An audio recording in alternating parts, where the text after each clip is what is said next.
ಸ್ನೇಹಿತರೆ, ಒಬ್ಬ ವ್ಯಕ್ತಿ ಯಾಕೆ ಸಕ್ಸಸ್ ಆಗ್ತಾನೆ? ಇನ್ನೊಬ್ಬ ವ್ಯಕ್ತಿ ಯಾಕೆ ಫೇಲ್ಯೂರ್ ಆಗ್ತಾನೆ? ಸಕ್ಸಸ್ ಆಗೋ ವ್ಯಕ್ತಿಯ ಮನಸ್ಥಿತಿ ಹೇಗಿರುತ್ತೆ? ಅದೇ ರೀತಿ ಫೇಲ್ಯೂರ್ ಆಗೋ ವ್ಯಕ್ತಿಯ ಮನಸ್ಥಿತಿ ಹೇಗಿರುತ್ತೆ? ಈ ವಿಡಿಯೋದಲ್ಲಿ ನಾವು 7 ಸಕ್ಸಸ್ಫುಲ್ ಆದಂಥ ಮೈಂಡ್ ಸೆಟ್ಗಳನ್ನು, ಮನಸ್ಥಿತಿಗಳನ್ನು ತಿಳ್ಕೊಳ್ಳೋಣ. ಈ ಒಂದು ಮನಸ್ಥಿತಿಗಳನ್ನು ನೀವು ತಿಳ್ಕೊಂಡು ನೀವು ಕೂಡ ಅಡಾಪ್ಟ್ ಮಾಡಿಕೊಂಡ್ರೆ ನೀವು ಫೇಲ್ಯೂರ್ ಮೈಂಡ್ ಸೆಟ್ಟಿಂದ ಸಕ್ಸಸ್ ಮೈಂಡ್ ಸೆಟ್ಟಿಗೆ ಬರ್ತೀರಾ. ನೀವು ಸ್ಟೂಡೆಂಟ್ ಆಗಿದ್ದರೆ, ನೀವು ಒಂದು ಶಾಪ್ ನಡೆಸ್ತಾ ಇದ್ದರೆ, ನೀವೊಂದು ಬಿಸ್ನೆಸ್ ಮ್ಯಾನ್ ಆಗಿದ್ದರೆ, ನೀವೊಂದು ಹೌಸ್ ವೈಫ್ ಆಗಿದ್ದರೆ, ನೀವೊಂದು ವೆಯ್ಟ್ ಲಾಸ್ ಮಾಡ್ಕೋಬೇಕು, ಲೈಫಲ್ಲಿ ಚೇಂಜಸ್ ಮಾಡ್ಕೋಬೇಕು ಅಂದರೆ ಈ ವಿಡಿಯೋನ ನೀವು ಕೊನೆ ತನಕ ನೋಡಲೇಬೇಕು.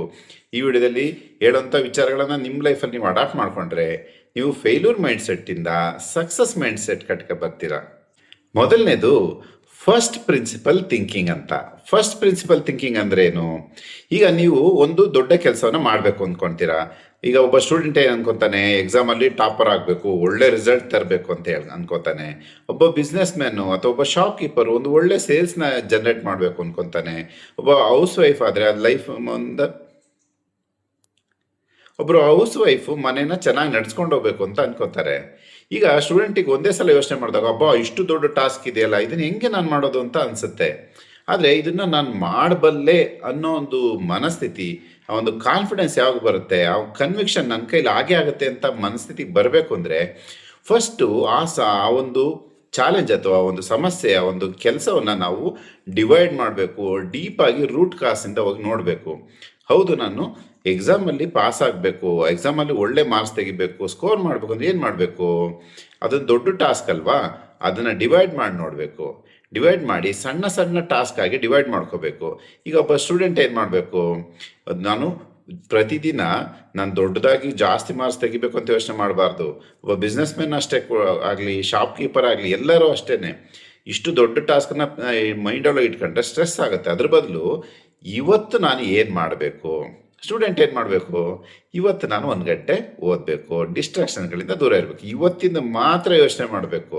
ಒಬ್ಬ ಶಾಪ್ ಕೀಪರು ಇವತ್ತು ನನ್ನ ಆಫೀಸಿಗೆ ಅಥವಾ ನನ್ನ ಶಾಪಿಗೆ ಯಾರೆಲ್ಲ ಬರ್ತಿದ್ದಾರೆ ಅವರು ಹ್ಯಾಪಿಯಾಗಿ ಹೋಗ್ತಿದ್ದಾರಾ ಇಲ್ವಾ, ಬಂದಕ್ಕಿಂತ ಹ್ಯಾಪಿಯಾಗಿ ಹೋಗ್ತಿದ್ದಾರಾ ಇಲ್ವಾ, ಅವರಿಗೆ ಖುಷಿ ಆಗ್ತಾ ಇದೆಯಲ್ವ, ಅದನ್ನು ನೋಡಬೇಕು. ಒಬ್ಬ ಹೌಸ್ ವೈಫ್ ಅಥವಾ ಮನೆ ಯಜಮಾನ್ರು ಯಾರಿದ್ದಾರೆ, ಮನೆಯವರೆಲ್ಲರೂ ಆರೋಗ್ಯವಾಗಿದ್ದಾರಾ, ಎಲ್ಲರೂ ಖುಷಿಯಾಗಿದ್ದಾರಾ, ಅವರ ಆಸೆಗಳೇನು, ಅದನ್ನು ಇವತ್ತಿಂದ ನಾನು ನೋಡ್ಕೊಂಡ್ರೆ ಸಾಕು. ಅವಾಗ ನಾವು ಕಂಟಿನ್ಯೂಸ್ ಆಗಿ ನಾವೇನು ಲಾಂಗ್ ಟರ್ಮ್ ಗೋಲ್ ಏನಿದೆ ಅದನ್ನು ಈಸಿಯಾಗಿ ಅಚೀವ್ ಮಾಡಲಿಕ್ಕೆ ಪ್ರತಿಯೊಬ್ಬರಿಗೂ ಸಾಧ್ಯ ಆಗುತ್ತೆ. ಈಗ ನಾವು ಒಂದು ಬೆಟ್ಟ ಹತ್ತಬೇಕು ಅಂದರೆ ಒಂದೊಂದು ಮೆಟ್ಲು ಹತ್ತಬೇಕು ಅಷ್ಟೇ. ಇಷ್ಟು ದೊಡ್ಡ ಬೆಟ್ಟ ಇದೆಯಲ್ಲ ಅಂತ ಯೋಚನೆ ಮಾಡಬಾರ್ದು.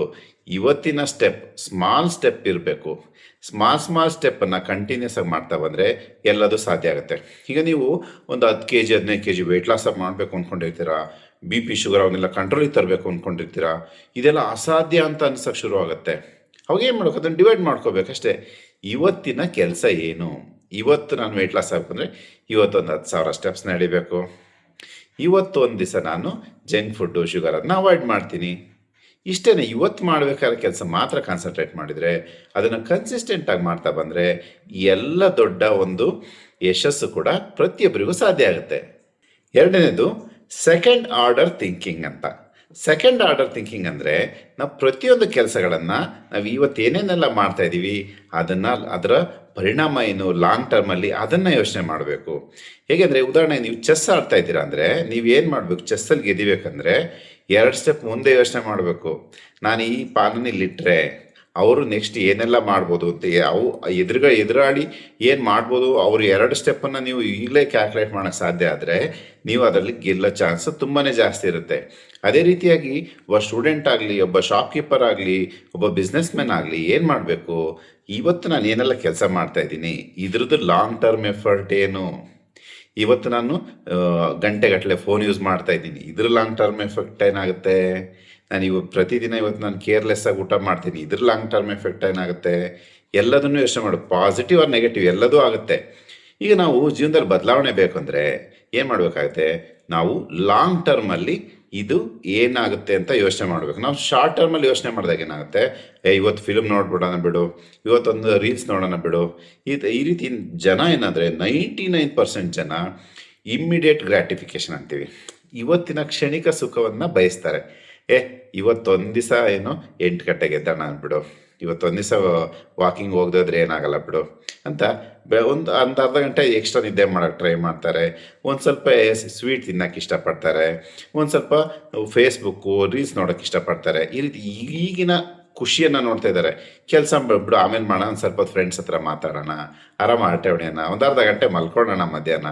ಈ ರೀತಿ ಇನ್ಸ್ಟಂಟ್ ಗ್ರ್ಯಾಟಿಫಿಕೇಷನ್ ಈಗಿನ ಖುಷಿಯನ್ನು ಮಾತ್ರ ನೋಡ್ತಾ ಇದ್ದಾರೆ. ಅವಾಗೇನಾಗುತ್ತೆ, ನಿಮ್ಮ ಲಾಂಗ್ ಟರ್ಮಲ್ಲಿ ನೀವು ಯಶಸ್ಸಿನಿಂದ ತುಂಬ ದೂರ ಉಳಿತಾ ಇರ್ತೀರ ಅದ್ರ ಬದಲು. ಸೊ ನಾವೇನಂದರೆ ಯಾವುದೇ ಕೆಲಸ ಮಾಡೋದಕ್ಕೂ ನೀವೊಂದು ವಾಕಿಂಗ್ ಹೋಗೋದಾಗಲಿ, ಎಕ್ಸಸೈಸ್ ಮಾಡೋದಾಗಲಿ, ನಿಮ್ಮ ಅಂಗಡಿ ಅಥವಾ ಬಿಸ್ನೆಸ್ಸಲ್ಲಿ 1 ಗಂಟೆ ಎಕ್ಸ್ಟ್ರಾ ಕೆಲಸ ಮಾಡೋದಾಗಲಿ, ಇವತ್ತು ಓದೋದಾಗಲಿ ನಿಮಗೆಲ್ಲ ಕಷ್ಟ ಅನಿಸುತ್ತೆ. ತಕ್ಷಣ ಏನು ಮಾಡಬೇಕು, ನಾನು ಹೋಗ್ತಾರ ಮಾರ್ಗ ಏನಿದೆ, ಇದನ್ನು ಲಾಂಗ್ ಟರ್ಮಲ್ಲಿ ನಾವು ಯೋಚನೆ ಮಾಡಬೇಕು. ಆವಾಗ ನಿಮಗೆ ಆ ಕೆಲಸನ ಮಾಡಬೇಕಾದ್ರೆ ಮೋಟಿವೇಶನ್ ನಿಮಗೆ ಬರುತ್ತೆ, ಇನ್ಸ್ಪಿರೇಷನ್ ಬರುತ್ತೆ. ಮೋಟಿವೇಶನ್ ಯಾವಾಗಲೂ ನಾವು ಹೊರಗಡೆಯಿಂದ ಯಾವುದೋ ವ್ಯಕ್ತಿ ನೋಡಿ ಮೋಟಿವೇಟ್ ಆಗ್ತೀನಿ ಅಂದರೆ ಅದು ಆ ಕ್ಷಣಕ್ಕೆ ಒಂದು ದಿನ ಒಂದು ವಾರ ಇರುತ್ತೆ ಅಷ್ಟೇ. ಆ ಮೋಟಿವೇಶನ್ ನಿಮ್ಮೊಳಗಿಂದನೇ ಬಂದರೆ ಅದು ನಿಮಗೆ ಪರ್ಮನೆಂಟಾಗಿ ನಿಮ್ಮ ಹತ್ರ ಉಳ್ಕೊಡುತ್ತೆ. ನೆಕ್ಸ್ಟ್ ಪವರ್ಫುಲ್ ಮೈಂಡ್ ಸೆಟ್ ಏನಪ್ಪ ಅಂದರೆ ಆಪರ್ಚುನಿಟಿ ಕಾಸ್ಟ್ ಅಂತ. ಪ್ರತಿಯೊಂದಕ್ಕೂ ಅದರದೇ ಆದ ಬೆಲೆ ಇರುತ್ತೆ. ಅದನ್ನು ನಾವು ಅರ್ಥ ಮಾಡ್ಕೋಬೇಕಾಗಿದೆ. ಈಗ ನಾವು ಪ್ರತಿಯೊಂದು ಕೆಲಸಗಳು, ಈಗ ನಾನು ಅರ್ಧ ಗಂಟೆ ರೀಲ್ಸ್ ನೋಡ್ಬೋದು, ಅಥವಾ ಅರ್ಧ ಗಂಟೆ ನಾನು ಏನಾರು ಹೊಸದನ್ನ ಕಲಿಯೋಕ್ಕೆ ಟ್ರೈ ಮಾಡ್ಬೋದು. ನೋಡಿ, ಅರ್ಧ ಗಂಟೆ ನಾನು ರೀಲ್ಸ್ ನೋಡಿದೆ, ಅದಕ್ಕೆ ಅದರದೇ ಬೆಲೆ ಇದೆ. ನಾನು ಸಮಯ ಹಾಳು ಮಾಡಿಕೊಂಡೆ. ಅದನ್ನು ನಾನು ಏನು ಮಾಡ್ಬೋದಾಗಿತ್ತು, ಒಂದು ಹೊಸದನ್ನು ಕಲಿಯೋದಕ್ಕೆ ನಾನು ಎಫರ್ಟ್ ಹಾಕ್ಬೋದಾಗಿತ್ತು, ನನ್ನ ಹೆಲ್ತನ್ನು ಇಂಪ್ರೂವ್ ಮಾಡೋದಕ್ಕೆ ಹಾಕ್ಬೋದಾಗಿತ್ತು. ಅದೇ ರೀತಿ ಈಗ ನೋಡಿ, ನಿಮ್ಮ ಸ್ಕಿಲ್ ಏನು. ಈಗ ಒಬ್ಬ ಬಿಸ್ನೆಸ್ ಮ್ಯಾನ್ ಇದ್ದಾನೆ ಅಂದ್ಕೊಳ್ಳೋಣ. ಅವನು ಚೆನ್ನಾಗಿ ಅರ್ನ್ ಮಾಡೋಕ್ಕೆ ಅವನಿಗೆ ಎಬಿಲಿಟಿ ಇದೆ. ಅವ್ನು ಗಂಟೆಗೆ ಒಂದು 10,000 ದುಡಿತಾನೆ ಅಂದ್ಕೊಳ್ಳೋಣ. ಅವನು ಯಾವುದೋ ಒಂದು ಕಾರ್ ತೊಳಿತಾ ಇದ್ರೆ, ಈಗ ಕಾರ್ ತೊಳಿಯೋಕೆ ಏನು ಮಾಡ್ತೀವಿ ನಾವು, ಕಾರ್ ತೊಳಿಯೋಕೆ, ಬೈಕ್ ತೊಳಿಯೋಕೆ, ಇನ್ಯಾವುದಕ್ಕೋ ನಾವು 100 ರೂಪಾಯಿ 500 ರೂಪಾಯಿ ಉಳಿಸೋದಕ್ಕೆ ನಾವು ಗಂಟೆಗಟ್ಟಲೆ ಟೈಮ್ ವೇಸ್ಟ್ ಮಾಡ್ತಾ ಇರ್ತೀವಿ, ಹೌದಲ್ವಾ? ಅದೇ ಕೆಲಸವನ್ನು ನಮ್ಮ ಸ್ಕಿಲ್ ಇಂಪ್ರೂವ್ ಮಾಡೋಕ್ಕೆ, ನಮ್ಮ ಬಿಸ್ನೆಸ್ ಇಂಪ್ರೂವ್ ಮಾಡ್ಕೊಳಕ್ಕೆ, ನಮ್ಮನ್ನು ನಾವು ಇಂಪ್ರೂವ್ ಮಾಡ್ಕೊಳಕ್ಕೆ ಹಾಕಿದಾಗ, ಅಥವಾ ನಮ್ಮ ಸ್ಟ್ರೆಂತ್ ಏನಿದೆ ಅದಕ್ಕೆ ಟೈಮ್ ಹಾಕಿದಾಗ ನಾವು ಗ್ರೋತ್ ಫಾಸ್ಟಾಗಿ ಆಗ್ಬೋದು. ಈಗ ಅದೇ ಥರ ಒಬ್ಬ ಸ್ಟೂಡೆಂಟ್ ಇದ್ದಾನೆ ಅಂದ್ಕೊಳ್ಳಿ. ಸ್ಟೂಡೆಂಟ್ಸ್ ಏನು ಮಾಡ್ತಾರೆ, ಸಾಧ್ಯವಾದಷ್ಟೇ ಒಂದು ಈಸಿ ಸಬ್ಜೆಕ್ಟ್ ತೊಗೊಂಬಿಡೋಣ, ಈಸಿ ಕೋರ್ಸ್ ತೊಗೊಂಬಿಡೋಣ ಅಂತ ಈಸಿ ಕೋರ್ಸ್ ತೊಗೋತಾರೆ. ಅದ್ರ ಕಾಸ್ಟ್, ಅದಕ್ಕೆ ಬೆಲೆ ತೆರಬೇಕಾಗಿರೋದೇನು, ಜೀವನ ಪರ್ಯಂತ ಅದಕ್ಕೆ ಬೆಲೆ ತೆರಬೇಕಾಗತ್ತೆ. ನಾವು ಸ್ಟೂಡೆಂಟ್ ಆಗಿದ ಒಂದು ಕಷ್ಟಪಟ್ಟು ಒಂದು ಒಳ್ಳೆಯ ಒಂದು ಸ್ಕೋಪ್ ಇರೋವಂಥ ಕೋರ್ಸನ್ನು ನಾವು ಮಾಡಿದ್ರೆ ಅದು ನಮ್ಮ ಜೀವನ ಪರ್ಯಂತ ಅನ್ನ ಕೊಡುತ್ತೆ. ಅದೇ ರೀತಿ ನಾವು ಈಸಿ ಕೋರ್ಸ್ ಮಾಡಿದ್ರೆ ನಾವು ಪ್ರತಿ ಜೀವನ ಪರ್ಯಂತ ಅನುಭವಿಸ್ತೀವಿ, ಮತ್ತು ಜಾಬ್ ಹುಡುಕ್ಬೇಕಾಗತ್ತೆ, ಎಲ್ಲದಕ್ಕೂ ಕಷ್ಟ ಅನುಭವಿಸ್ಬೇಕಾಗತ್ತೆ. ಹಾಗಾಗಿ ನೀವು ಏನು ಯಾವೆಲ್ಲ ಆಪರ್ಚುನಿಟಿಗಳನ್ನು ಮಿಸ್ ಮಾಡ್ಕೋತಾ ಇದ್ದೀರಾ, ಟೈಮ್ ಆ್ಯಂಡ್ ಎನರ್ಜಿ ಎಲ್ಲ ಆಗ್ತಾ ಇದ್ದೀರಾ, ಅದಕ್ಕೆ ನೀವು ಮುಂದೆ ತುಂಬ ದೊಡ್ಡ ಬೆಲೆ ತೆರಬೇಕಾಗತ್ತೆ. ಹಾಗಾಗಿ ಟೈಮು ಮತ್ತು ಎನರ್ಜಿ ನಮ್ಮ ಮೆಂಟಲ್ ಸ್ಪೇಸ್ ಅಂತ ಹೇಳ್ತೀನಿ ನಾನು. ನೀವು ಮನಸ್ಸಿನಲ್ಲಿ ಯಾವುದಕ್ಕೆ ಜಾಗ ಕೊಡ್ತಾ ಇದ್ದೀರಾ, ಯಾವುದಕ್ಕೆ ಇಂಪಾರ್ಟೆನ್ಸ್ ಕೊಡ್ತಾ ಇದ್ದೀರಾ, ಅದಕ್ಕೆ ನೀವು ತುಂಬ ದೊಡ್ಡ ಬೆಲೆ ತೆರಬೇಕಾಗತ್ತೆ. ನೀವು ಸರಿ. ನೆಕ್ಸ್ಟ್ ಪವರ್ಫುಲ್ ಮೈಂಡ್ ಸೆಟ್ ಏನಪ್ಪ ಅಂದರೆ ಕಂಪೌಂಡಿಂಗ್ ಎಫೆಕ್ಟ್ ಅಂತ. ಕಂಪೌಂಡಿಂಗ್ ಎಫೆಕ್ಟ್ ಅಂದರೆ, ಈ ಕಂಪೌಂಡ್ ಇಂಟ್ರೆಸ್ಟ್ ಕೇಳಿರ್ತೀರ, ಅಂದರೆ ಚಕ್ರ ಬಡ್ಡಿ ಅಂತ, ಬಡ್ಡಿ ಮೇಲೆ ಬಡ್ಡಿ ಅಂತ. ಅದು ಯಾವ ರೀತಿ ವರ್ಕ್ ಆಗುತ್ತೆ ಅಂದರೆ, ಈಗ ನೋಡಿ, ನಾವು ಯಾವುದೇ ಕೆಲಸವನ್ನು ಒಂದು ಸಾಧನೆ ಮಾಡಬೇಕು, ಏನಾರು ಒಂದು ಟಾಸ್ಕ್ ಮಾಡಬೇಕು, ಒಂದು ಮನೆ ಕಟ್ಟಬೇಕು ಅಂತಂದರೆ ನಿಮಗೆ ಅದು ದೊಡ್ಡ ಟಾಸ್ಕ್ ಅನಿಸುತ್ತೆ. ಆದರೆ ಅದನ್ನು ಸಣ್ಣದಾಗಿ ಮಾಡ್ತಾ ಬರಬೇಕು. ನೀವು ಕೇವಲ 100 ರೂಪಾಯಿ 200 ರೂಪಾಯಿ 500 ರೂಪಾಯಿ ಸೇವ್ ಮಾಡ್ತಾ ಬನ್ನಿ. ಲಾಂಗ್ ಟರ್ಮಲ್ಲಿ ನೀವು ಸಿಕ್ಕಾಪಟ್ಟೆ ನಿಮ್ಮ ಹತ್ರ ದುಡ್ಡಿರುತ್ತೆ. ಈಗ ನಾವು ಹೆಲ್ತಿಯಾಗಿರಬೇಕು ಅಂದರೆ ಏನು ಮಾಡಬೇಕು, ದಿನಕ್ಕೆ ಒಂದು 5,000 10,000 ಸ್ಟೆಪ್ಸ್ ನಡೀತಾ ಬಂದರೆ ನೀವು ಶಾಶ್ವತವಾಗಿ ಆರೋಗ್ಯವಾಗಿರ್ತೀರ. ಆಸ್ಪತ್ರೆ ಕಡೆಗೆ ಹೋಗೋದಾಗಲಿ, ಮಾತ್ರೆ, ಔಷಧಿ, ಇಂಜೆಕ್ಷನ್, ಆಪ್ರೇಷನ್ ಯಾವುದ್ರ ಕಡೆಗೆ ಹೋಗಂಗಿರಲ್ಲ. ಅದೇ ರೀತಿಯಾಗಿ ಒಬ್ಬ ಸ್ಟೂಡೆಂಟ್ ಆಗಲಿ, ದಿನಕ್ಕೆ 1 ಗಂಟೆ ಓದ್ತಾ ಬಂದರೆ ಎಕ್ಸಾಮ್ ಟೈಮಲ್ಲಿ ಪರದಾಡೋ ಥರ ಇರೋದಿಲ್ಲ. ಇಲ್ಲಾಂದರೆ ಎಕ್ಸಾಮ್ ಟೈಮಲ್ಲಿ ಪರದಾಡೋಂಥ ಸಂದರ್ಭ ಬರುತ್ತೆ. ಈಗ ನೋಡಿ, ಒಬ್ಬ ಯೂಟ್ಯೂಬರ್ ಏನು ಮಾಡಬೇಕು, ರೆಗ್ಯುಲರಾಗಿ ಒಂದು ವಿಡಿಯೋ ಹಾಕ್ತಾರೆ, ಒಂದೊಂದೇ ಸಬ್ಸ್ಕ್ರೈಬರ್ ಜಾಸ್ತಿ ಆಗ್ತಾರೆ. ಸಬ್ಸ್ಕ್ರೈಬರ್ ಜಾಸ್ತಿ ಆಗ್ತಾ ಅವ್ರಿಗೆ ಇನ್ಕಮ್ಮು ಡಬಲು ಟ್ರಿಪಲು ಎಲ್ಲ ಸಿಕ್ಕಾಬಟ್ಟೆ ಮಲ್ಟಿಪ್ಲೈ ಆಗಿ ಬರುತ್ತೆ. ಹಾಗಾಗಿ ಕಂಪೌಂಡಿಂಗ್ ಎಫೆಕ್ಟ್ ಬಗ್ಗೆ ನಮಗೆ ಗೊತ್ತಿರಬೇಕು. ಕಂಪೌಂಡಿಂಗ್ ಎಫೆಕ್ಟ್ ಅಂದರೆ ಪ್ರತಿದಿನ ನೀವು ಒಂದು ಕೆಲಸವನ್ನು ಒಂದು ಒಳ್ಳೆ ಮಾರ್ಗದಲ್ಲಿ ನೀವು ನಡೀತಾ ಬಂದರೆ ಅದು ಒಂದು ಹಂತ ಆದಮೇಲೆ ಅದರ ಒಂದು ಪರಿಣಾಮ, ಅದರ ಒಂದು ಬೆನಿಫಿಟ್ಟು ಸಖತ್ತಾಗಿ ಸಿಗುತ್ತೆ. ಇದು ಪಾಸಿಟಿವ್ಗೂ ಹೌದು, ನೆಗೆಟಿವ್ಗೂ ಹೌದು. ಈಗ ಏನಾಗುತ್ತೆ, 18-20 ವಯಸ್ಸಲ್ಲಿ ಅಥವಾ ಕಾಲೇಜ್ ಮಕ್ಕಳುಗಳು ಏನು ಮಾಡ್ತಾರೆ, ಸಿಗರೇಟ್ ಸೇದಕ್ಕೆ ಕಲ್ತ್ಕೊತಾರೆ, ಡ್ರಿಂಕ್ಸ್ ಮಾಡೋದು ಕಲಿತಾರೆ. ಅವ್ರು ಕೇಳಿದ್ರೆ ಏನೋ ವಾರಕ್ಕೊಂದ್ಸತಿ ಸಿಗರೇಟ್ ಸೇರ್ತೀನಿ, ಅಥವಾ ದಿನಕ್ಕೊಂದು ಸಿಗರೇಟ್ ಸೇರ್ತೀನಿ, ಯಾವಾಗ ಅಕೇಶನಲ್ಲಿ ಡ್ರಿಂಕ್ಸ್ ಮಾಡ್ತೀನಿ, ಈ ಥರ ಹೇಳ್ತಾರೆ. ಅದೇನಾಗುತ್ತೆ, ಆಮೇಲೆ ನಿಧಾನ ಜಾಸ್ತಿ ಆಗ್ತಾ ಬರುತ್ತೆ. ಒಂದು ಹಂತ ಆದಮೇಲೆ ಏನಾಗುತ್ತೆ, ಅವ್ರಿಗದು ಅಡಿಕ್ಷನ್ ಆಗುತ್ತೆ. ಆ ಲಂಗ್ಸ್ ಎಲ್ಲ ಏನು ಎಫೆಕ್ಟ್ ಆಗ್ತಾ ಇರಲ್ಲ. ನೀವು ವಾರಕ್ಕೆ 1-2 ಸಿಗರೇಟ್ ಸೇರ್ತಾ ಇರ್ತೀರಾ, ಅವಾಗ ಏನೂ ಆಗಲ್ಲ. ನಿಮಗೇನು ಅನಿಸ್ತಾ ಇರುತ್ತೆ, ನನಗೇನು ಆಗ್ತಾ ಇಲ್ವಲ್ಲ, ಏನಾಗಲ್ಲ ಬಿಡು ಅಂತ ಅಂದ್ಕೊಂಡಿರ್ತೀವಿ. ತಿಂಗ್ಳಿಗೆ ಒಂದೆರಡು ಸಲ ಪಾರ್ಟಿ ಮಾಡೋದು, ವಾರಕ್ಕೊಂದ್ಸತಿ ನಾವು ಹೊರಗಡೆ ತಿನ್ನೋದು, ಈ ರೀತಿ ಮಾಡ್ತಾ ಇರ್ತಾರೆ. ಅದ್ರ ಎಫೆಕ್ಟ್ ಗೊತ್ತಾಗ್ತಾನೆ ಇರಲ್ಲ 5 ವರ್ಷ 10 ವರ್ಷ. ಯಾವಾಗ ಹೆಲ್ತ್ ಡ್ಯಾಮೇಜ್ ಆಗುತ್ತೆ, ರಿವರ್ಸ್ ಮಾಡೋಕ್ಕಾಗದಿರೋ ಥರ ಡ್ಯಾಮೇಜ್ ಆಗುತ್ತೆ. ಅವಾಗೇನಾಗುತ್ತೆ, ಸೊ ನಾವು ಅಂಥವ್ರು ಏನು ಮಾಡ್ತಿರ್ತಾರೆ, ಚೆನ್ನಾಗಿ ಹೆಲ್ತಿ ಈಟಿಂಗ್ ಮಾಡೋರು, ವಾಕಿಂಗ್ ಜಾಗಿಂಗ್ ಮಾಡೋರು ಕಂಡು ಛೇಡಿಸ್ತಾ ಇರ್ತಾರೆ. ಆಯಿತಾ, ಏನು ಇವ್ರ ಲೈಫಲ್ಲಿ ಏನು ಎಂಜಾಯ್ ಮಾಡ್ತಾರೆ ಅಂತ. ಅದೇ ರೀತಿ ಪಾಸಿಟಿವ್ ಆಗಲಿ ನೆಗೆಟಿವ್ ಆಗಲಿ ಅದು ಕಂಪೌಂಡಿಂಗ್ ಎಫೆಕ್ಟ್ 100% ವರ್ಕ್ ಆಗುತ್ತೆ. ನೀವೀಗ ಲೇಸಿಯಾಗಿದ್ದು ಟೈಮ್ ವೇಸ್ಟ್ ಮಾಡ್ಕೊತ ಬಂದರೆ ಕೊನೆಗೇನಾಗುತ್ತೆ, ಎಲ್ಲ ಚೆನ್ನಾಗಿರೋರು ನೋಡಿ ಹೊಟ್ಟೆ ಹುರ್ಕೊಬೇಕಾಗತ್ತೆ. ಹಾಗಾಗಿ ಕಾಂಪೌಂಡಿಂಗ್ ಎಫೆಕ್ಟು ಸಿಕ್ಕಾಪಟ್ಟೆ ವರ್ಕ್ ಆಗುತ್ತೆ. ಪಾಸಿಟಿವ್ ಆಗೂ ವರ್ಕ್ ಆಗುತ್ತೆ, ನೆಗೆಟಿವ್ ಆಗಿ ವರ್ಕ್ ಆಗುತ್ತೆ. ಇನ್ನೊಂದು ಅತ್ಯದ್ಭುತವಾದ ಮೈಂಡ್ಸೆಟ್ ಏನಪ್ಪ ಅಂದರೆ ಇನ್ವರ್ಷನ್ ಥಿಂಕಿಂಗ್. ಇನ್ವರ್ಷನ್ ಥಿಂಕಿಂಗ್ ಅಂದರೆ ಉಲ್ಟಾ ಯೋಚನೆ ಮಾಡಬೇಕಂತೆ. ಈಗ ನಾವು ಎಲ್ಲರೂ ಏನೋ ಒಂದು ವೆಯ್ಟ್ ಲಾಸ್ ಆಗಬೇಕು, ಸಕ್ಸಸ್ ಆಗಬೇಕು, ಜಾಸ್ತಿ ಮಾರ್ಕ್ಸ್ ತೆಗಿಬೇಕು ಅಂತ ಅನ್ಕೋತೀವಿ. ಈಗ ಅದನ್ನು ಉಲ್ಟಾ ಯೋಚನೆ ಮಾಡಿ. ಸ್ಟೂಡೆಂಟ್ ಫೇಲ್ಯೂರ್ ಯಾಕೆ ಆಗ್ತಾರೆ? ಮೊಬೈಲ್ ಫೋನ್ ನೋಡೋದು, ಸುಮ್ಮನೆ ಟೈಮ್ ವೇಸ್ಟ್ ಮಾಡೋದು, ಫ್ರೆಂಡ್ಸ್ ಜೊತೆ ಸುತ್ತಾಡೋದು, ಅಲ್ಲಿ ಇಲ್ಲಿ ಅಲ್ದಾಡ್ತಾ ಇರೋದು, ಗೋಲ್ ಮೇಲೆ ಫೋಕಸ್ ಮಾಡದೇ ಇರೋದು. ಈ ರೀತಿ ನೀವು ಯಾಕೆ ಫೇಲ್ ಆಗ್ತಾರೆ ಅಂತ ಒಂದು ಲಿಸ್ಟ್ ಮಾಡ್ಕೊಳ್ಳಿ. ಅವಾಗ ನಿಮಗೆ ಗೊತ್ತಾಗ್ಬಿಡ್ತು ಅದನ್ನು ಮಾಡದೆ ಹೋದ್ರೆ ನಾವು ಸಕ್ಸಸ್ ಆಗ್ತೀವಿ ಅಂತ. ಅದೇ ರೀತಿ ಒಂದು ಬಿಸ್ನೆಸ್ ಮ್ಯಾನ್ ಸಕ್ಸಸ್ ಆಗಬೇಕಂದ್ರೆ ಏನು ಮಾಡಬೇಕು?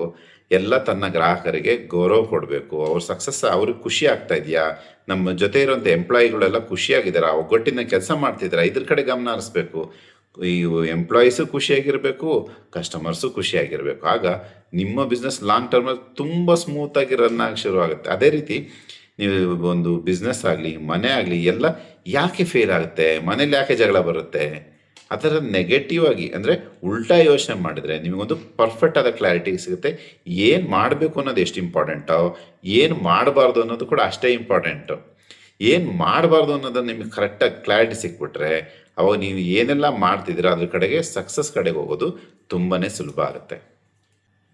ಇನ್ನೊಂದು ಸ್ಟ್ರಾಂಗ್ ಮೈಂಡ್ಸೆಟ್ ಏನಪ್ಪ ಅಂದರೆ ಸರ್ಕಲ್ ಆಫ್ ಕಂಟ್ರೋಲ್. ಇದಂತೂ ಅದ್ಭುತ ಅಂದರೆ ಅದ್ಭುತ. ಸರ್ಕಲ್ ಆಫ್ ಕಂಟ್ರೋಲ್ ಅಂದರೆ ಯಾವುದು ನನ್ನ ಕಂಟ್ರೋಲಲ್ಲಿದೆ, ಯಾವುದು ನನ್ನ ಕಂಟ್ರೋಲಲ್ಲಿ ಇಲ್ಲ ಅಂತ. ಈಗ ನೀವು ಒಬ್ಬ ಸ್ಟೂಡೆಂಟ್ ಅಂದ್ಕೊಳ್ಳಿ, ನಿಮ್ಮ ಕಂಟ್ರೋಲಲ್ಲಿ ಏನಿದೆ? ನಿಮ್ಮ ಕಂಟ್ರೋಲಲ್ಲಿ ಪ್ರಿಪ್ರೇಷನ್ ಮಾತ್ರ ನಿಮ್ಮ ಕಂಟ್ರೋಲಲ್ಲಿದೆ. ಸ್ಟೂಡೆಂಟ್ ಪೇಪರ್ ಯಾವ ರೀತಿ ಬರುತ್ತೆ ಅಂತ ನಿಮಗೆ ಗೊತ್ತಿದೆಯಾ? ಅಯ್ಯೋ ಪೇಪರ್ ಯಾವ ರೀತಿ ಬರುತ್ತೆ ಅಂತ ಯೋಚನೆ ಮಾಡ್ತಾ ಕೂತ್ರೆ ಪ್ರಿಪೇರ್ ಯಾವಾಗ ಆಗ್ತೀರಾ? ಅದೇ ರೀತಿ ಒಬ್ಬ ರೈತ ಇದ್ದಾನೆ ಅಂದ್ಕೊಳ್ಳಿ. ರೈತ ಮಳೆ ಎಷ್ಟೊತ್ತಿಗೆ ಬರುತ್ತೆ, ಎಷ್ಟು ಬರುತ್ತೆ, ಬಿಸಿಲು ಯಾವ ಥರ ಇರುತ್ತೆ, ಪ್ರವಾಹ ಬರುತ್ತಾ, ಇದು ಯಾವುದು ಕಂಟ್ರೋಲಲ್ಲಿಲ್ಲ, ಅದಕ್ಕೆ ಪ್ರಿಪೇರ್ ಆಗೋಕ್ಕಾಗಲ್ಲ. ಆದರೆ ರೈತ ಏನು ಮಾಡಬೇಕು? ಒಳ್ಳೆ ಗುಣಮಟ್ಟದ ಬೀಜ ತರಬೇಕು, ಬೇಲಿ ಇರಬೇಕು, ಸರಿಯಾದ ಟೈಮಿಗೆ ಗೊಬ್ಬರ ಹಾಕಬೇಕು, ಇದ್ರ ಕಡೆ ಗಮನ ಹರಿಸ್ಬೇಕು. ಅದೇ ರೀತಿಯಾಗಿ ಒಬ್ಬ ಬಿಸ್ನೆಸ್ ಮ್ಯಾನು ಅಷ್ಟೇ ಕೂಡ, ಯಾವುದು ನನ್ನ ಕಂಟ್ರೋಲಲ್ಲಿದೆ, ನನ್ನ ಗ್ರಾಹಕರನ್ನ ಚೆನ್ನಾಗಿ ಮಾತಾಡಿಸ್ಬೇಕು, ನನ್ನ ಗ್ರಾಹಕರನ್ನ ಚೆನ್ನಾಗಿ ಫಾಲೋ ಅಪ್ ಮಾಡಬೇಕು, ನಮ್ಮ ಎಂಪ್ಲಾಯೀಸ್ನ ಚೆನ್ನಾಗಿ ನೋಡ್ಕೋಬೇಕು, ಅವರಿಗೆ ಸರಿಯಾದ ಟೈಮಿಗೆ ಸ್ಯಾಲ್ರಿ ಕೊಡಬೇಕು, ಕಸ್ಟಮರ್ಗೆ ಸರಿಯಾದ ಟೈಮ್ ಪ್ರಾಡಕ್ಟ್ ಸರ್ವಿಸು ಡೆಲಿವರಿ ಆಗಬೇಕು. ಇದು ಯಾವುದೆಲ್ಲ ನಿಮ್ಮ ಕಂಟ್ರೋಲಲ್ಲಿದೆ ಅದನ್ನು ನಾವು ಶಿಸ್ತಿನಿಂದ ಮಾಡಬೇಕು. ಯಾವುದು ನಮ್ಮ ಕಂಟ್ರೋಲಲ್ಲಿ ಇಲ್ಲ. ಈಗ ಉದಾಹರಣೆಗೆ ಸರ್ಕಾರ ನಮ್ಮ ಕಂಟ್ರೋಲಲ್ಲಿ ಇರಲ್ಲ, ವೆದರ್ ನಮ್ಮ ಕಂಟ್ರೋಲಲ್ಲಿ ಇರಲ್ಲ, ಇನ್ನೇದು ವಾರ ಆಗುತ್ತೆ, ಇನ್ನೇನೇನೋ ಕೋವಿಡ್ ಬರುತ್ತೆ, ಲಾಕ್ಡೌನ್ ಆಗುತ್ತೆ, ಇದೆಲ್ಲ ನಮ್ಮ ಕಂಟ್ರೋಲಲ್ಲಿ ಇಲ್ಲ. ಅದ್ರ ಬಗ್ಗೆ ಯೋಚನೆ ಮಾಡೋದು ಬೇಕಾಗಿಲ್ಲ. ಈಗ ನೀವು ಎಲ್ಲ ಕಡೆ ಇದನ್ನು ನೋಡಿರ್ತೀರ, ಸುಮ್ಮನೆ ಕೂತ್ಕೊಂಡು ಎಲ್ಲ ಕಂಪ್ಲೇಂಟ್ ಮಾಡ್ತಿರ್ತಾರೆ. ಅಯ್ಯೋ ಸರ್ಕಾರ ಸರಿ ಇಲ್ಲ, ಜನ ಸರಿ ಇಲ್ಲ, ಜಾತಿ ಧರ್ಮಗಳು ಸರಿ ಇಲ್ಲ, ಅಲ್ಲಿ ಜಗಳ ಆಯಿತು, ಇಲ್ಲಿ ಇದಾಯಿತು, ನೆಂಟರು ಸರಿ ಇಲ್ಲ, ಅದು ಸರಿ ಇಲ್ಲ, ಇದು ಸರಿ ಇಲ್ಲ ಅಂತ. ಇದೇನಿದು? ಇವ್ರು ಏನು ಮಾಡ್ತಿದ್ದಾರೆ ಹೇಳಿ? ಯಾವುದು ಅವ್ರ ಕಂಟ್ರೋಲಲ್ಲಿ ಇಲ್ಲ ಅದ್ರ ಬಗ್ಗೆ ಯೋಚನೆ ಮಾಡ್ತಾ, ಅದ್ರ ಬಗ್ಗೆ ಬೈತಾ, ಅದ್ರ ಬಗ್ಗೆನೇ ಸಮಯ ಕಳೀತಾ ಇದ್ದಾರೆ. ಇವ್ರು ಯಾವತ್ತೂ ಕೂಡ ಯಶಸ್ವಿ ಆಗಲ್ಲ. ಅದನ್ನು ಬಿಟ್ಬಿಟ್ಟು ಯಾವುದು ನನ್ನ ಕಂಟ್ರೋಲಲ್ಲಿದೆ, ಯಾವುದನ್ನು ನಾನು ಬದಲಾವಣೆ ಮಾಡ್ಬೋದು. ಈಗ ಆರೋಗ್ಯ, ನಾನು ದಿನ ವ್ಯಾಯಾಮ ಮಾಡ್ತಾ ಬಂದು, ದಿನ ವಾಕಿಂಗ್ ಮಾಡ್ತಾ ಬಂದು, ದಿನ ಶಿಸ್ತಿನಿಂದ ಊಟ ಮಾಡ್ತಾ ಇದ್ದರೆ ನಾನು ಯಾಕೆ ಆರೋಗ್ಯವಾಗಿರಲ್ಲ? ನಾನು ಆರೋಗ್ಯವಾಗಿರ್ತೀನಿ. ಅದನ್ನು ಬಿಟ್ಬಿಟ್ಟು ಅಯ್ಯೋ ಈಗ ಸರಿಯಾದ ಹಣ್ಣು ತರಕಾರಿ ಸಿಗಲ್ಲ, ಈಗ ಎಲ್ಲರೂ ಆರೋಗ್ಯ, ಈಗ ಡಾಕ್ಟ್ರಿಗೆ ಬೈಯೋದು, ಫಾರ್ಮಾ ಕಂಪ್ನಿಗಳಿಗೆ ಬೈಯೋದು, ಸರ್ಕಾರಕ್ಕೆ ಬೈಯೋದು, ಬರೀ ಬೈತಾ ಇರ್ತಾರೆ, ದಿನ ಮಾತ್ರ ತಿಂತಾರೆ. ಇದರಿಂದ ಪ್ರಯೋಜನ ಇಲ್ಲ. ಯಾವುದು ನನ್ನ ಕಂಟ್ರೋಲಲ್ಲಿ ಇದೆ, ಯಾವುದನ್ನು ನಾನು ಬದಲಾಯಿಸ್ಬೋದು, ಅದ್ರ ಕಡೆ ಗಮನ ಹರಿಸ್ಬೇಕು. ಯಾವುದನ್ನು ನನ್ನ ಕೈಲಿ ಬದಲಾಯಿಸೋಕ್ಕಾಗಲ್ಲ ಅದ್ರ ಕಡೆ ಗಮನ ಬಿಟ್ಬಿಟ್ರೆ, ನಾವು ಯಾವುದ್ರ ಕಡೆ ಗಮನ ಹರಿಸ್ಬೇಕು, ಯಾವುದನ್ನು ಬದಲಾಯಿಸ್ಬೋದು, ಅದ್ರ ಕಡೆ ನಾವು ಕಾನ್ಸಂಟ್ರೇಟ್ ಮಾಡಿದ್ರೆ ಇದ್ರ ಮೇಲೆ ಗಮನ ಖಂಡಿತ ಹೊರಟೋಗುತ್ತೆ. ನೆಕ್ಸ್ಟ್ ಮನಸ್ಥಿತಿ ಏನಪ್ಪ ಅಂದರೆ ಐಡೆಂಟಿಟಿ ಥಿಂಕಿಂಗ್. ಇದಂತೂ ಅದ್ಭುತ. ಇದು ನಿಮ್ಮ ಮೈಂಡ್ ಒಳಗೆ ಬಂತು ಅಂದರೆ ನಿಮಗೆ ಯಾರು ಏನು ಹೇಳಬೇಕಾಗಿಲ್ಲ, ನಿಮಗೆ ಯಾರು ಇನ್ಸ್ಪೈರ್ ಮಾಡಬೇಕಾಗಿಲ್ಲ, ಮೋಟಿವೇಟ್ ಮಾಡಬೇಕಾಗಿಲ್ಲ, ಯಾರು ನಿಮ್ಮನ್ನು ಈ ಥರ ಮಾಡಪ್ಪ ಆ ಥರ ಮಾಡ್ಬೇಕಂತ ಯಾರು ಹೇಳಲೇಬೇಕಾಗಿಲ್ಲ. ನೀವಾಗೆ ಎಲ್ಲದು ನಿಮ್ಮ ಪಾಡಿ ನೀವು ಮಾಡ್ತಾ ಹೋಗ್ತೀರಾ. ಅದೇನಪ್ಪ ಈಗ ಐಡೆಂಟಿಟಿ ಅಂದರೆ ಏನಿದು? ಈಗ ಉದಾಹರಣೆಗೆ ಒಂದು ಧರ್ಮದ ಐಡೆಂಟಿಟಿ ಇದೆ, ಹಿಂದೂ, ಮುಸ್ಲಿಂ, ಕ್ರಿಶ್ಚಿಯನ್ ಅಂತ. ಅಲ್ಲ, ಒಬ್ಬ ಹಿಂದೂ ಅಂತ ನಾನು ಅಂದ್ಕೊಂಡವನು ಏನು ಮಾಡ್ತಾನೆ, ಹಿಂದೂ ವ್ಯಕ್ತಿ ಒಂದು ಬೀಫ್ ತಿನ್ನಲ್ಲ. ಮುಸ್ಲಿಂ ಅಂದ್ಕೊಂಡೋ ವ್ಯಕ್ತಿ ಏನು ಮಾಡ್ತಾನೆ, ಅವ್ನು ಪೋರ್ಕ್ ತಿನ್ನಲ್ಲ. ಹೌದು ತಾನೆ? ಸೊ ಆ ಒಂದು ಮನಸ್ಥಿತಿ ಅಷ್ಟೇ. ಅದೇ ರೀತಿ ನಾವೇ ಮಾಡಬೇಕಾಗಿದೆ ಈಗ ಪ್ರೋಗ್ರೆಸ್ ಆಗೋದಕ್ಕೆ. ಈಗ ನಾನು ಯಾವಾಗೂ ಆರೋಗ್ಯವಾಗಿರ್ಬೇಕಂದ್ರೆ, ಈಗ ಉದಾಹರಣೆ ನಾನು ಯೋಗ ಕ್ಲಾಸ್ ರನ್ ಮಾಡ್ತೀನಿ. ಯಾಕೆ?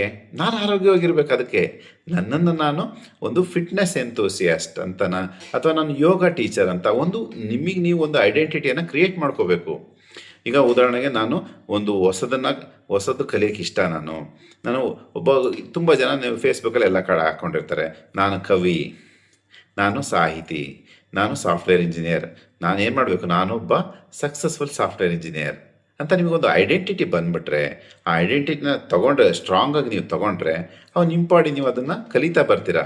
ಈಗ ಎಷ್ಟೋ ಜನ ನೋಡಿರ್ತೀರ, ನಾವು ಯೋಗ ಟೀಚರ್ ಅಂತ ಹೇಳ್ತಾರೆ, ಅಥವಾ ನಾನು ಒಬ್ಬ ಸನ್ಯಾಸಿ ಅಂತ ಅವನು ತನ್ನಂತ ನಿರ್ಧಾರ ಮಾಡ್ಕೊಂಡ ತಕ್ಷಣ ಏನು ಮಾಡ್ತಾನೆ, ಅವ್ನು ಬೇಡ್ದನ್ನೆಲ್ಲ ಟಕ ಟಕ ಟಕ ಅವನ ಪಾಡಿಗೆ ಅವ್ನು ಬಿಡ್ತಾ ಬರ್ತಾನೆ.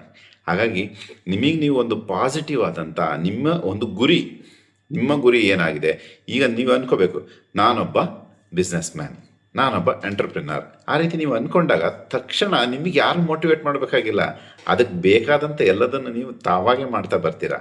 ಸೊ ಹಾಗಾಗಿ ನಿಮ್ಮ ಯಶಸ್ಸೇನಿದೆ, ನೀವೇನು ಗೋಲ್ ರೀಚ್ ಆಗಬೇಕಾಗಿದೆ, ಅದಕ್ಕೆ ಬೇಕಾದಂಥ ಒಂದು ಐಡೆಂಟಿಟಿಯನ್ನು ನಿಮ್ಮ ಮನಸ್ಸಲ್ಲಿ ನೀವು ಕ್ರಿಯೇಟ್ ಮಾಡಿಕೊಡಿ. ನಾವೇನು ಮಾಡಬೇಕಾದ್ರೆ ಇಲ್ಲಿ ಒಂದು ಡೇಂಜರ್ ಇದೆ. ಅದೇನಪ್ಪ ಅಂದರೆ ಐಡೆಂಟಿಟಿಗಳು. ಈಗ ನಾನು ಬಿಸ್ನೆಸ್ ಮ್ಯಾನ್ ಅಂತ ಎಲ್ಲರೂ ಹೇಳ್ಕೊಂಬರ್ತಾರೆ, ನೀವು ಹೇಳ್ಕೊಬರ್ಬೇಕಾಗಿಲ್ಲ. ಇದನ್ನು ಕರೆಕ್ಟಾಗಿ ಅರ್ಥ ಮಾಡ್ಕೊಳ್ಳಿ. ಈ ಐಡೆಂಟಿಟಿನ ಸುಲಭವಾಗಿ ಎಲ್ಲರೂ ಹೇಳ್ಕೊಂಬರ್ತಾರೆ. ನಾನು ಹಿಂದೂ, ನಾನು ಅಂಥವನು, ನಾನು ಕನ್ನಡಿಗ, ಆ ಥರ ಈ ಥರದ್ದು ಹೇಳ್ಕೊಂಬರ್ತಾರೆ. ಅದರ ಪ್ರಾಕ್ಟೀಸ್ ಮಾಡ್ತಾರಲ್ಲ, ಆ ಥರ ಐಡೆಂಟಿಟಿ ಅಲ್ಲ ನಾನು ಹೇಳ್ತಿರೋದು. ಆ ಐಡೆಂಟಿಟಿ ನಿಮ್ಮ ಮನಸ್ಸಿಂದ ಬರಬೇಕು. ಅದು ನಿಮಗೆ ಮಾತ್ರ ಗೊತ್ತಿದ್ದರೆ ಸಾಕು. ನೀವು ಡಂಗೂರ ಸಾರಬಾರ್ದು. ನೀವು ಡಂಗೂರ ಸಾರ್ತೀರಾ, ಭಾಳ ಜನ ಡಂಗೂರ ಸಾರ್ತಾರೆ, ಅದು ಪಾಲನೆ ಮಾಡಲ್ಲ. ಆಗ ಅವರು ಅವಮಾನ ಮಾಡ್ತಾರೆ, ಇವರಿಗೂ ಆತ್ಮವಿಶ್ವಾಸ ಕಳೆದೋಗುತ್ತೆ. ಆ ರೀತಿ ದಯವಿಟ್ಟು ಮಾಡಬಾರ್ದು. ಆ ಐಡೆಂಟಿಟಿ ನಮಗೆ ನಾವು ಸ್ವೀಕಾರ ಮಾಡಬೇಕು, ನಮ್ಮನ್ನು ನಾವು ಫಾಲೋ ಮಾಡೋಕ್ಕೆ ಶುರು ಮಾಡಬೇಕು.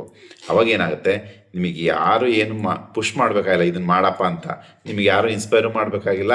ನಿಮ್ಮ ಪಾಡಿಗೆ ನೀವು ಎಲ್ಲದನ್ನು ಅದ್ಭುತವಾಗಿ ಮಾಡ್ತಾ ಬರ್ತೀರಾ.